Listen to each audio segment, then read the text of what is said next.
Bonjour à toutes et à tous, on est rue Boileau, près du parc de la Tête d'Or, près du boulevard des Belges. Les Lyonnais connaissent bien ce lieu, devant un bâtiment qui tombe en ruine depuis 2007. Et vous vous demandez sûrement ce que c'est que ce bâtiment. Et bien, ce bâtiment, c'est le Muséum d'Histoire Naturelle, qu'on appelle le musée Guimet, créé en 1879. Jules Ferry est ministre de l'Instruction publique.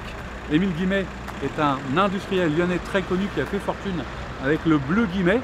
Il a aussi dirigé Péchinet et il a décidé de mettre ses collections personnelles d'art asiatique notamment. Jusque pendant une dizaine d'années, il part à Paris pour créer le musée Guimet à Paris.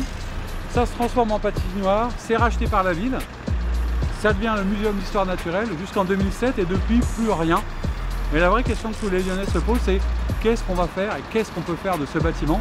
Et bien ça tombe bien, tout de suite on va rejoindre Antoine Payon qui a un projet assez innovant sur ce musée.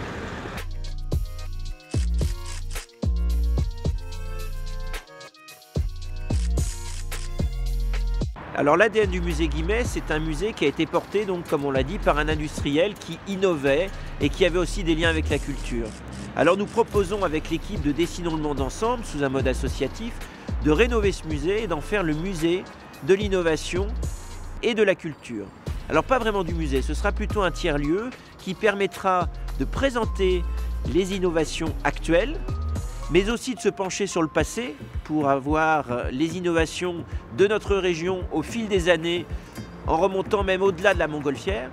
Et puis nous allons co-créer les innovations du futur. Avec qui? Eh bien avec les entreprises, avec les collectivités, avec les instituts de formation et d'enseignement, et bien évidemment, au cœur de tout cela, les citoyens, les habitants, les visiteurs. Et puis nous avons dans le lien social l'ambition de faire de ce lieu une sorte de Villa Médicis de l'innovation, avec des étudiants boursiers qui vont être hébergés à demeure, une dizaine peut-être, en partenariat avec l'association de Télémac. Et puis, toujours dans un aspect social, nous accompagnerons l'association 2500 Voix qui fait de la recherche, mais qui surtout finance la recherche contre le cancer des enfants. Donc on le voit, c'est un projet actuel qui répond aux défis environnementaux, sociaux et sociétaux.